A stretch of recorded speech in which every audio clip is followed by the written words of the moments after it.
You've heard this story before. In the 1600s, the Dutch went crazy over tulips. People sold houses for flowers, society lost its mind. Then the bubble popped, and economists point to it and say, see, humans are irrational. It's a great story, it's just mostly wrong. Tulip Mania wasn't a nationwide frenzy, it wasn't peasants gambling life savings on flowers, and it wasn't even a traditional bubble in the way we imagine today. What actually happened is more interesting, more subtle, and far more relevant to modern markets, because Tulip Mania wasn't about greed alone, it was about leverage, expectations, and a futures market that broke. Let's clear up the first myth. This was not everyone.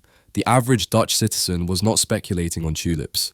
Most people had never seen a rare tulip bulb in their life. Tulip trading was limited to a small, wealthy, urban merchant class. These were people who already traded commodities, shipping contracts, insurance, futures on grain and spices. They were sophisticated for their time. Tulips weren't a craze for the masses. They were a niche speculative asset for professionals. That matters, because this wasn't mass hysteria, it was market behavior. Tulips weren't valuable because they were pretty. They were valuable because of biology. Certain rare tulips developed unique flame-like patterns due to a virus. They could not be reliably reproduced. They bloomed briefly, and they took years to cultivate. Scarcity was real. This wasn't artificial hype. These tulips were genuinely rare luxury goods, similar to fine art, rare wine, collectibles.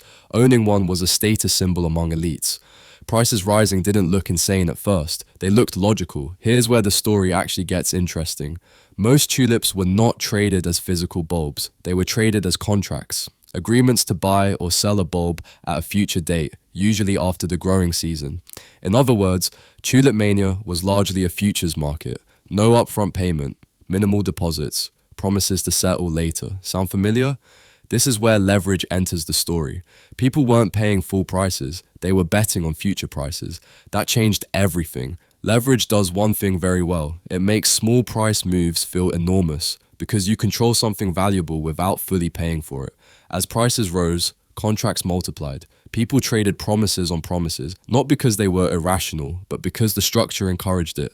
As long as prices kept rising, no one questioned settlement. This is how markets always look before they break. The collapse didn't start with panic. It started with one failed auction in early 1637. Buyers simply didn't show up. Not because they suddenly hated tulips, but because confidence wavered. Once buyers hesitated, the entire system froze. Why? Because contracts only work if both sides believe settlement will happen. When confidence broke, leverage snapped. Everyone wanted out. No one wanted to buy. Prices collapsed fast. Not because tulips became worthless, but because the futures market failed. Here's another myth. Tulip Mania did not destroy the Dutch economy. There was no national depression, no mass bankruptcy, no social collapse. Most contracts were quietly renegotiated or cancelled. Losses were real, but contained. Why? Because this wasn't everyone's money. It was a narrow market among speculators. The Netherlands continued to thrive economically afterward. This was not the apocalypse. It was a market correction in a leveraged niche. So why do we remember it as madness? Because later writers used it as a warning story. It became a convenient metaphor. Look how stupid humans can be. But that framing misses the real lesson.